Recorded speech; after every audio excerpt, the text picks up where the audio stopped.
Nursery ಅವರು ಸಸಿಗಳು ಕೊಡ್ಬೇಕಾದ್ರೆ ನನಗೆ ಏನಂತ ಹೇಳಿದ್ರು ಅಂದರೆ, ಈ ಚಳಿಗಾಲದಲ್ಲಿ ಜಾಸ್ತಿ ಅಂತರ ಕೊಟ್ಟರೆ ಗಿಡ ದಪ್ಪ ಬರಲ್ಲ, ಒಂದೊಂದು ಅಡಿ ಕೊಟ್ಬಿಟ್ಟು ನಾಟಿ ಮಾಡಿ ಅಂತ ಹೇಳಿದರು. ಆಯಿತು ಅಂದ್ಬಿಟ್ಟು ನಾನೇನು ಮಾಡಿದೆ, ಬರ್ಬೇಕಾದ್ರೆ ಬಂದ್ಬಿಟ್ಟು ಒಂದು ಸ್ವಲ್ಪ ಗಿಡನ ಒಂದೊಂದು ಅಡಿ ಅಂತರ ಕೊಟ್ಟೆ, ಇನ್ನೊಂದು ಸ್ವಲ್ಪ ಗಿಡನ 2 ಅಡಿ ಅಂತರ ಕೊಟ್ಟೆ. ನಾನು ಕೊಟ್ಬಿಟ್ಟು ನೋಡಿದ್ರೆ ಇವತ್ತು 20 ದಿನದಲ್ಲಿ ನಾನು ಡಾಕ್ಟರ್ ಸಾಯಿಲ್ ಬಿಟ್ಮೇಲೆ ಡಾಕ್ಟರ್ ಸಾಯಿಲ್ ಏನು ಮಾಡಿದ್ದೆ, ಅವರು ಹೇಳಿದ್ರಲ್ಲ ಆ ಮಾತನ್ನ ಸುಳ್ಳು ಮಾಡಿದೆ. ಚಳಿಗಾಲದಲ್ಲಿ ಬರಲ್ಲ ಅಂತ ಹೇಳಿದ್ದು, ಅದು ಮಳೆಗಾಲದಲ್ಲಿ ಏನು ಬರುತ್ತೆ ಅದಕ್ಕಿಂತ ಚೆನ್ನಾಗಿ ಅದ್ಭುತವಾಗಿ ಬಂದೈತೆ ನಮ್ಮ ಗಿಡ.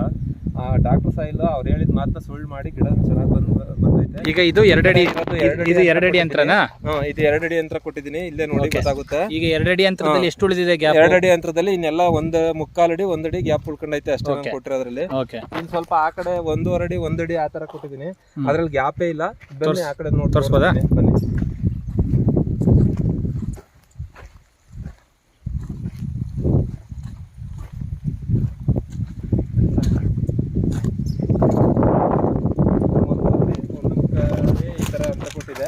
ಅದು ಎಲ್ಲ ಜೊತೆ ಆಗ್ಬಿಟ್ಟೈತೆ. ಈಗ ಇದು ಫುಲ್ ಒದಿ ಆಗ್ಬಿಡುತ್ತೆ ನಮ್ಗೆ ಗಿಡ ಈ ಸಾಲು.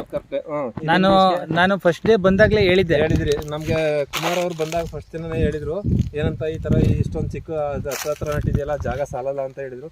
ಅದು ಅದೇ ತರ ಇವತ್ತಿಗೆ 20 ದಿನಕ್ಕೆ ಆ ತರ ಆಗೈತೆ. ನಾನು ಆ ಕಡೆ 2 ಅಡಿ ಕೊಟ್ಟಿರೋದು ಮಾತ್ರ ಇವತ್ತು ಕರೆಕ್ಟ್ ಜಾಗ ಅನಿಸ್ತದೆ.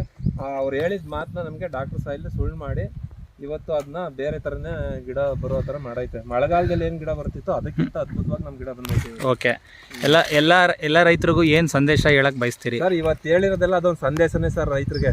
ಯಾಕೆಂದ್ರೆ ನಾವು ಕೆಮಿಕಲ್ ಹಾಕಿ ಮಾಡ್ತಿದ್ದೋ, ಮಾಡಿದ್ರೆ ಈ ತರ ಗಿಡ ಬರ್ತಿರ್ಲಿಲ್ಲ. ನಾನು ಮಾಡಿರೋದು ಇದೇ ಫಸ್ಟ್, ಯಾವ್ದನ್ನ ಚೆಂಡುನ. ಬಟ್ ಬೇರೆ ಬೆಳೆ ಮಾಡಿದ್ದೀನಿ, ಯಾವ ಬೆಳೆನೂ ನಮ್ಗೆ ಈ ತರ ಬಂದಿರಲಿಲ್ಲ. ಇದಂತೂ ಅದ್ಭುತವಾಗಿ ಬಂದೈತೆ. ಇನ್ನೆಲ್ಲ ಸರ್ ಇನ್ನು 15 ದಿನದೊಳಗಡೆ ನಾನು ಹೂ ಬಂದೇ ಬರುತ್ತೆ. ಈಗ ಆಲೆ ಎಲ್ಲ ಮೊಗ್ಗಟ್ಟೈತೆ. 1.25 ತಿಂಗಳು, ಒಂದು ತಿಂಗಳಿಂದ 20 ದಿನದೊಳಗಡೆ ಹೂ ಕಟ್ಟಿಂಗ್ ಬಂದೇ ಬರುತ್ತೆ. ಬಟ್ ಅದ್ಭುತವಾಗಿ